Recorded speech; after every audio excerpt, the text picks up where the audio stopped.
Hay momentos en la vida que no tienen explicación. No porque seamos ignorantes. No porque seamos supersticiosos. Sino porque la realidad, a veces, hace cosas que ningún libro puede justificar. Lo que voy a contarles hoy me pasó a mí. Con mi nombre, con mis manos, en mi camioneta, en una carretera que conozco desde hace 20 años. Y todavía, 3 años después, cuando manejo ese tramo de noche, siento algo en el pecho que no sé cómo llamar. Era viernes. Noviembre. El cielo sobre el lago de Cuitzeo estaba del color de la ceniza mojada, ese gris oscuro que en Michoacán significa que la lluvia no viene. Ya llegó. Yo manejaba sola. Sin prisa, sin música fuerte, con los pensamientos flotando como siempre que hago ese camino. El GPS estaba apagado. Negro. Sin pantalla, sin señal, sin ninguna razón para hacer nada. Y entonces lo escuché. Una voz. Fría. Nítida. Como si alguien estuviera sentado en el asiento de copiloto. No gires a la derecha. Las manos se me pegaron al volante. Miré la pantalla del GPS. Negra. Completamente apagada. El silencio duró tal vez 10 segundos. 10 segundos en que mi cerebro intentó encontrar una explicación y no encontró ninguna. Y antes de que pudiera respirar bien, la voz volvió. Confía en mí. Sigue recto. 2 minutos después llegué al cruce. El cruce donde siempre, giro a la derecha para bajar al lago. Y lo que vi ahí no fue lo que me heló la sangre. Lo que me heló la sangre fue lo que descubrí después. Quien estaba involucrado. Y lo que mi esposo muerto me había dicho años antes, en ese mismo camino, que yo había olvidado completamente. No cambien. Esta historia los va a acompañar mucho tiempo. Me llamo Rosario Mendívil. 54 años. Maestra jubilada de la Escuela Primaria Ignacio Zaragoza, en la colonia Chapultepec de Morelia. Llevo 23 años haciendo ese viaje al lago de Cuitzeo. La cabaña la compramos Germán y yo cuando teníamos 30 años y 2 hijos chicos que corrían más de lo que dormían. Era una casita de madera con olor a pino viejo y humedad del lago, un olor que para nosotros dos significaba libertad. Significaba pausa. Significaba que el mundo podía esperar un fin de semana. Germán murió hace 6 años. Infarto. Un martes ordinario, mientras desayunaba sus huevos con frijoles, como todos los días. Sin aviso, sin despedida. Así de injusta es la muerte a veces, llega cuando menos la invitan y se lleva lo que más quieres. Desde ese día, la cabaña se convirtió en otra cosa para mí. Ya no es descanso. Es conversación. Voy al lago a hablarle a Germán. A sentarme en la orilla donde él pescaba con esa paciencia infinita que yo nunca tuve. A recordar quién era yo cuando él estaba. A revisar si todavía soy esa misma persona o si la vida me fue cambiando sin pedirme permiso. Mis hijos no entienden por qué sigo yendo sola. Claudia, la mayor, me llama 3 veces antes de cada viaje. Me manda mensajes cada hora. Me pregunta si comí, si cerré con llave, si no hace mucho frío. Ese viernes de noviembre, me llamó antes de que yo saliera. Mamá, dicen que va a llover fuerte esta noche. Dicen muchas cosas, mija. Yo y ese lago tenemos un acuerdo. ¿Qué acuerdo? Que él me espera y yo llego. Siempre. Hubo una pausa corta. Y luego. Llámame cuando llegues. Sin falta, mamá. Salí de Morelia a las 4 de la tarde. El cielo ya estaba color problema. Lo que Claudia no sabía, lo que yo misma no sabía todavía, es que esa noche el lago no iba a esperarme como siempre. Algo en ese camino estaba esperándome primero. Y no era nada que yo pudiera haber imaginado. Salí tarde por culpa de doña Esperanza Ruiz. 82 años, pelo blanco, lengua sin freno y corazón de oro. Mi vecina de enfrente desde hace 15 años. Esa tarde me detuvo en la banqueta 20 minutos contándome un problema con su hijo en Guadalajara, que si no llamaba, que si la tenía olvidada, que si los hijos de hoy ya no son como los de antes. Yo asentía, miraba el cielo, calculaba el tiempo. Cuando pude salir, eran casi las 4:30. La carretera de Morelia al lago es de las que invitan a pensar. Poco más de 30 kilómetros que atraviesan un paisaje que cambia de textura según la hora. De día es verde y tranquilo. De noche, con niebla, parece otro mundo. Esa tarde iba pensando en Germán, como siempre en ese camino. Recordé la vez que íbamos con los niños chicos y Rodrigo derramó el refresco en el asiento y Germán y yo nos reímos tanto que tuvimos que orillarnos. Esos recuerdos son los que duelen más suave con el tiempo, ya no son herida, son cicatriz. Todavía se sienten, pero ya no sangran. Traía una playlist de Lupita D'Alessio. Sí. Juzgúenme.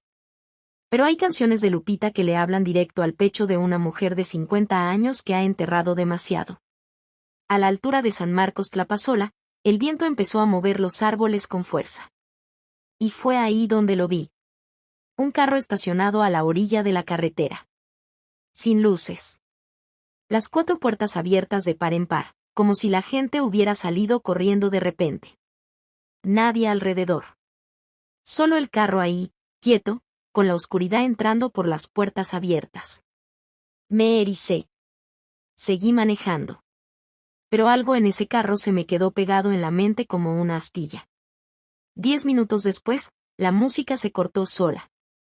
Ese carro abandonado con las puertas abiertas, que en ese momento me pareció solo algo raro en la carretera, tenía todo que ver con lo que me esperaba en el cruce. Solo que la conexión no la iba a entender sino hasta mucho después, cuando ya era demasiado tarde para no temblar. Cuando la música se cortó, el silencio fue tan repentino que sentí que el carro mismo había dejado de respirar. Sin que yo tocara nada. Sin que yo moviera un solo dedo. La pantalla del teléfono seguía encendida en el portavasos, poca señal, pero ahí estaba. Sin ninguna aplicación de navegación abierta. Sin nada.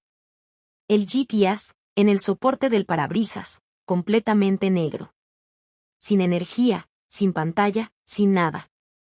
El GPS, en el soporte del parabrisas, completamente negro.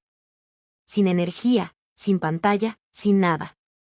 Y en ese silencio absoluto, con la lluvia empezando a caer en gotas sueltas sobre el parabrisas, la voz llegó como si hubiera estado esperando exactamente ese momento. No gires a la derecha. Pisé el freno. El carro patinó levemente en el asfalto húmedo y se detuvo a la orilla de la carretera. El corazón me latía tan fuerte que lo escuchaba. Que lo sentía en la garganta, en las sienes, en las puntas de los dedos. Las manos me sudaban sobre el volante. Miré el GPS. Negro. Sin el más mínimo brillo. La pantalla mate, muerta, sin ninguna señal de vida. Miré mi teléfono. Sin aplicación abierta. Miré por los espejos. La carretera vacía, mojada, oscura. Estaba completamente sola. Respiré. Me dije, fue la mente. Fue el cansancio. Fue Lupita D'Alessio metiéndome ideas raras. Me dije todo lo que uno se dice cuando no quiere aceptar que algo no tiene explicación. Volví a poner la música. Arranqué. 3 minutos después, sin que yo tocara nada, sin que yo acercara la mano, sin ninguna razón física posible, la pantalla del GPS se encendió. Sola. En la oscuridad del carro, ese rectángulo de luz fue como un grito silencioso. Y la voz volvió. Más clara que la primera vez. Más cerca. Como si supiera que ahora sí tenía mi atención completa. Confía en mí. Sigue recto. Y la música se apagó otra vez. Me quedé sin respiración. Mis manos temblaban. No del frío, temblaban de adentro. De ese lugar donde el cuerpo sabe algo antes de que la cabeza lo entienda. Seguí recto. No porque confiara en nada, sino porque en ese momento mis piernas no habrían podido doblar a ningún lado aunque yo hubiera querido. El cruce estaba a 2 minutos. Y lo que encontré ahí confirmó que esa voz no me había hablado por error. Me había hablado a mí. Con nombre y apellido. Porque lo que estaba bloqueando ese camino tenía mi nombre escrito encima de una manera que tardé horas en entender. Las luces las vi antes de llegar. Rojo y azul girando en la oscuridad húmeda. 3 patrullas. Una ambulancia. Hombres con chalecos reflejantes moviéndose despacio, con esa calma pesada que tiene la gente cuando ya pasó lo peor. Cinta amarilla cruzando el camino de terracería. Mi camino. El camino de la derecha. Cerrado. Estacioné la camioneta. Me puse el impermeable que siempre cargo en la guantera, ese hábito de maestra que nunca se quita, siempre preparada para lo que sea. Bajé. Un policía joven se acercó. No tendría más de 25 años. Cara de recién egresado, pero ojos ya cansados de esa noche. Buenas noches, señora. No puede pasar por aquí.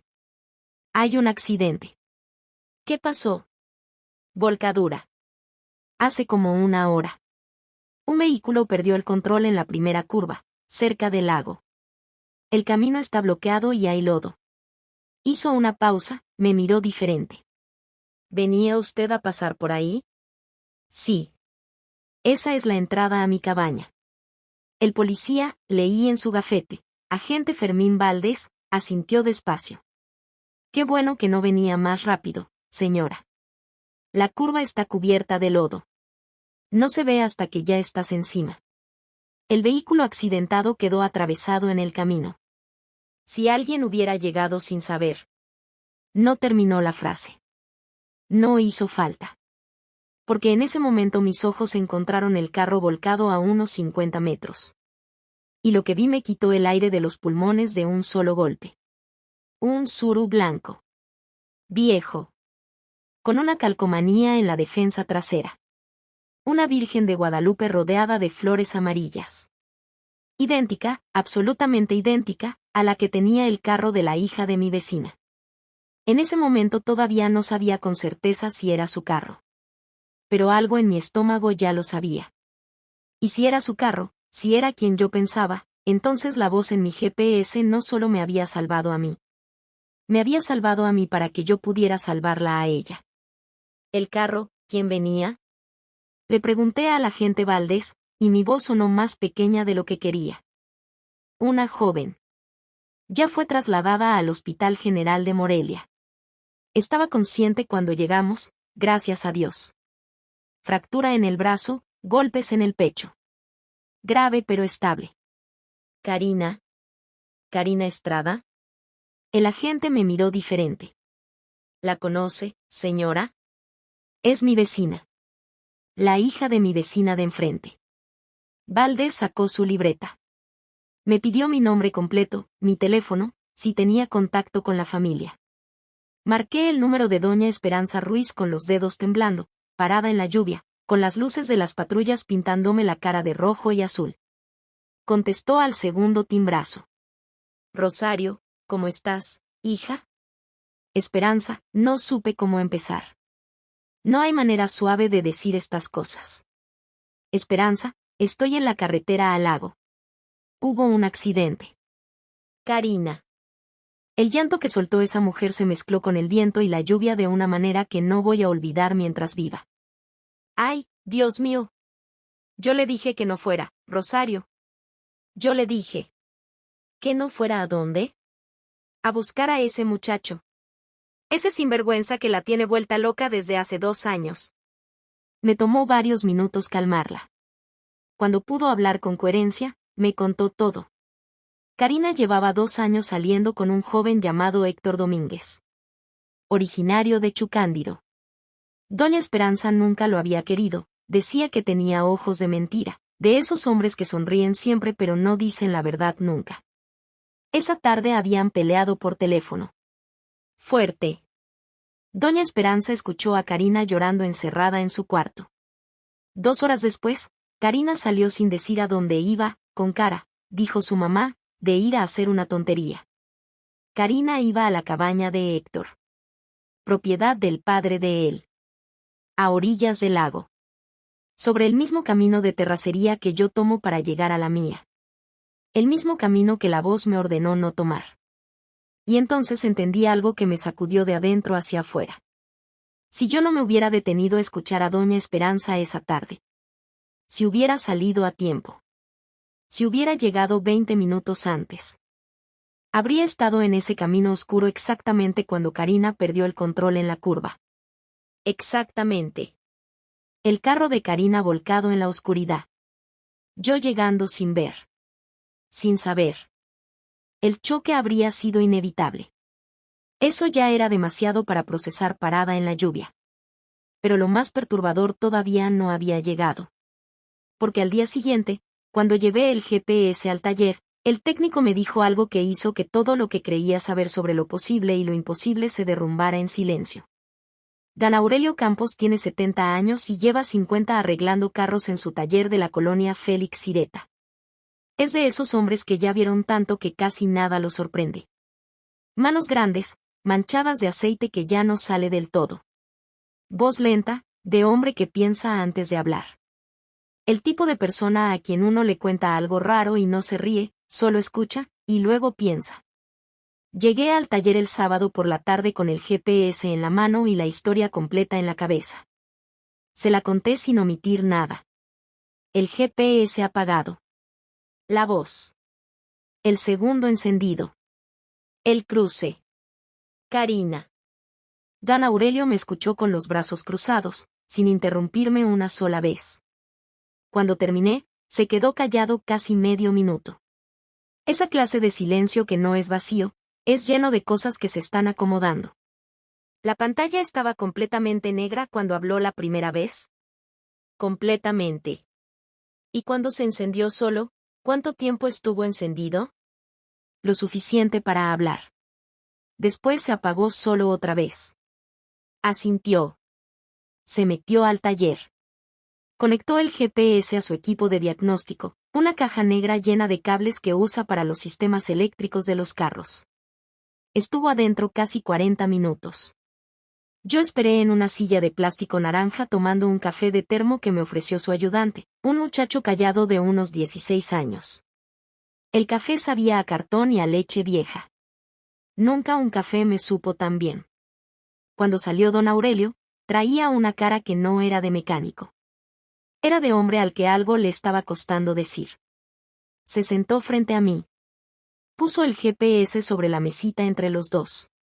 Me miró a los ojos. Rosario. Primera vez que me llamaba por mi nombre. Este aparato no tiene ninguna falla. Ninguna. Revisé todo, la alimentación, el módulo de audio, los registros internos, las memorias. No hay cortocircuito, no hay interferencia, no hay absolutamente nada fuera de lugar. Entonces, ¿cómo? Este GPS funciona exclusivamente con la corriente del encendedor del carro. No tiene batería interna. Sin corriente, no hay pantalla. Sin pantalla, no hay sistema activo. Sin sistema activo, hizo una pausa. La llenó de algo que no era mecánica. No hay audio. Es físicamente imposible que este aparato haya producido sonido con la pantalla apagada. No existe la manera técnica de que eso ocurra. El cuarto se quedó en silencio. Entonces lo que yo escuché no vino de este aparato. Me lo dijo directo, sin adornarlo. Lo que usted escuchó no tiene explicación en este taller. Tomé el GPS de la mesa. Lo sostuve en las manos. Ese rectángulo de plástico negro, ordinario, comprado en una tienda de Morelia hace 4 años. Don Aurelio, lo miré. ¿Le ha pasado esto antes? ¿Alguien más le ha contado algo así? Me miró un momento. Bajó la voz, aunque éramos solo nosotros dos en ese cuarto. 2 veces en 50 años me han contado algo parecido. Gente que escuchó lo que no debía poder escuchar, justo cuando lo necesitaba. Hizo una pausa larga. Las 2 veces, igual que usted, llegaron aquí buscando una explicación técnica. Y las 2 veces me fui a mi casa pensando en cosas que la mecánica no enseña. Salí del taller con el GPS en la bolsa y más preguntas de las que había entrado. Pero en el fondo, muy en el fondo, donde uno guarda lo que no sabe cómo nombrar, algo había dejado de buscar explicación. Esa noche, sola en mi casa, me pasó algo. Recordé una conversación con Germán, una conversación de hace 15 años en ese mismo camino al lago, que yo había archivado en algún cajón de la memoria como una cosa sin importancia. Y cuando la recordé completa, me tuve que sentar porque las piernas dejaron de funcionar. Germán no era hombre de misterios. Era contador público. Cuadriculado, racional, de los que necesitan ver el número en la hoja para creerlo. Cuando yo le contaba un sueño raro, me decía cenaste pesado y cambiaba el canal. Cuando los niños preguntaban si había fantasmas, él decía que no, que los muertos se quedan quietos, y que era hora de dormir. No era frío. Era concreto. Era de los hombres que demuestran el amor con hechos, no con palabras complicadas. Por eso lo que me dijo aquella noche me sorprendió tanto que se me grabó, aunque yo no supiera todavía para qué. Íbamos al lago. Noche cerrada, igual que aquella de noviembre. Los niños ya grandes, ya en la secundaria. Germán manejaba, yo miraba los árboles pasar. De repente, sin que ninguno de los dos hubiera dicho nada en varios minutos, Germán habló. Rosario, ¿sabes qué haría yo si ya no estuviera para cuidarte? Lo miré. Él tenía los ojos en la carretera, pero la expresión en la cara era rara. Seria. Diferente. No digas esas cosas, Germán. Me da mala espina. No es tristeza. Es pregunta. Contéstame, ¿sabes qué haría? ¿Qué harías? Sonrió. Esa sonrisa de medio lado que tenía cuando estaba completamente seguro de algo. Buscaría la manera de avisarte. Cuando fuera a pasar algo. No sé cómo, no funciona como uno cree, supongo. Pero buscaría. Aunque tuviera que meterme en el primer aparato que encontrara. Me reí. Le dije que había visto demasiadas películas. Él se rió también. Y el tema cambió, y los kilómetros pasaron, y esa conversación se fue al cajón de las cosas que uno guarda sin saber por qué. Esa noche de sábado, sola en mi casa de Morelia, la saqué del cajón.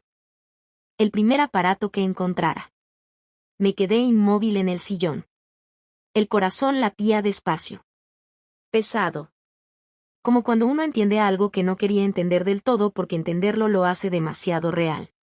Aunque tuviera que meterme en el primer aparato que encontrara. Miré el GPS sobre la mesa del comedor.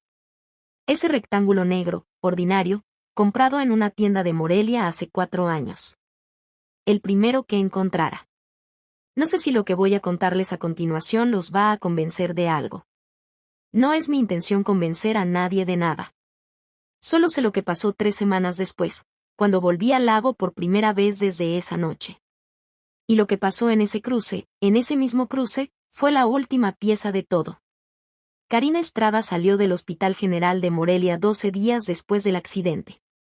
Fractura en el antebrazo derecho, 3 costillas fisuradas, raspones en la cara y el cuello. Viva. Entera. La fui a visitar una tarde. Llevé tamales de la señora del Mercado Revolución, los de rajas, que a doña Esperanza le encantan. Karina estaba en el sillón de la sala con el brazo enyesado, mirándome con unos ojos que todavía cargaban susto. Cuando le conté lo del GPS, la voz, el aparato apagado, el momento exacto, se quedó callada un buen rato.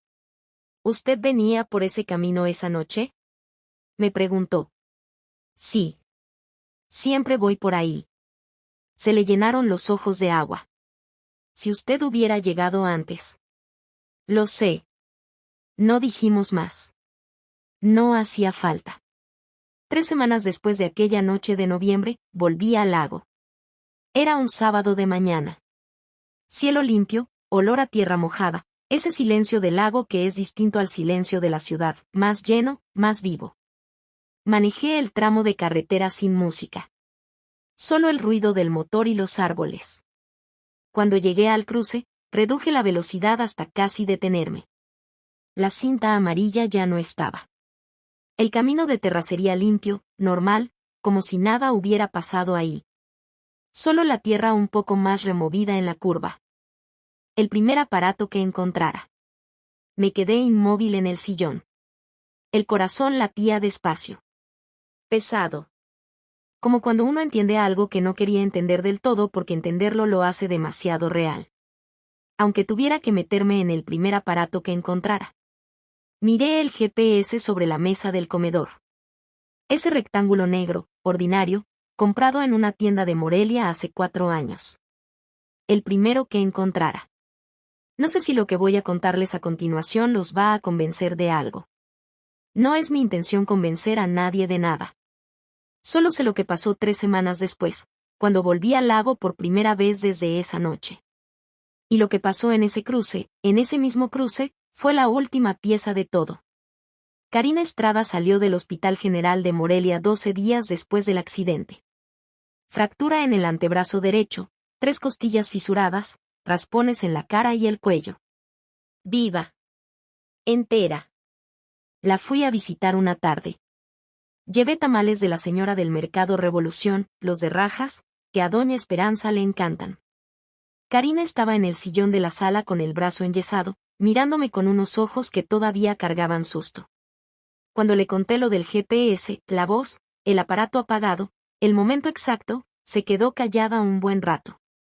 ¿Usted venía por ese camino esa noche?, me preguntó. Sí. Siempre voy por ahí. Se le llenaron los ojos de agua.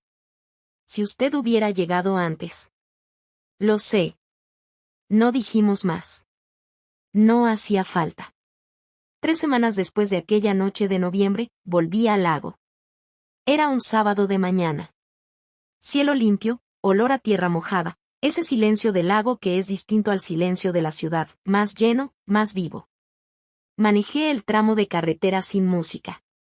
Solo el ruido del motor y los árboles. Cuando llegué al cruce, reduje la velocidad hasta casi detenerme. La cinta amarilla ya no estaba. El camino de terracería limpio, normal, como si nada hubiera pasado ahí. Solo la tierra un poco más removida en la curva, donde las llantas de Karina habían marcado el suelo. Me detuve completamente. Miré el GPS. Apagado, como siempre. Y en el silencio de ese cruce, sin decir nada en voz alta, le hablé a Germán en mi cabeza. Como hablo con él en el lago, como hablo con él en las noches cuando no puedo dormir. Gracias. No sé si fuiste tú. No sé si importa saberlo. Pero gracias. El viento movió los árboles. Solo el viento. Solo los árboles. Pero yo, que llevo 6 años aprendiendo a vivir con un silencio que no se llena, supe distinguir ese silencio de todos los demás. Giré a la derecha. Bajé al lago. Me senté en la orilla donde Germán pescaba, con los pies casi tocando el agua fría. Y por primera vez en 6 años, no lloré. Me quedé ahí un buen rato, sin hablar, sin pensar demasiado. Solo mirando el agua moverse. Esa agua que está ahí desde antes de que ninguno de nosotros naciera y que va a seguir ahí cuando todos nos hayamos ido. Y pensé en algo que nunca me había permitido pensar con claridad. Que tal vez la muerte no es el final de querer. Que tal vez el amor, cuando es del bueno, encuentra la manera. Aunque tenga que meterse en el primer aparato que encuentre. Eso es lo que me pasó. Con esas palabras, en ese orden, en esa carretera. No les pido que crean nada. No les pido que descarten nada tampoco. Solo les pido que piensen en alguien que ya no está, alguien a quien quisieron de verdad, y se pregunten si alguna vez sintieron algo que no tenía explicación racional. Porque si la respuesta es sí, entonces tal vez no estaban tan solos como pensaban. Si esta historia les llegó a algún lugar, déjenme saber en los comentarios. Cuéntenme si a ustedes les ha pasado algo así. Esas historias me importan. Me importan mucho. Y si todavía no son parte de esta comunidad, los invito a quedarse. Aquí siempre hay una historia que vale la pena escuchar. Cuídense mucho.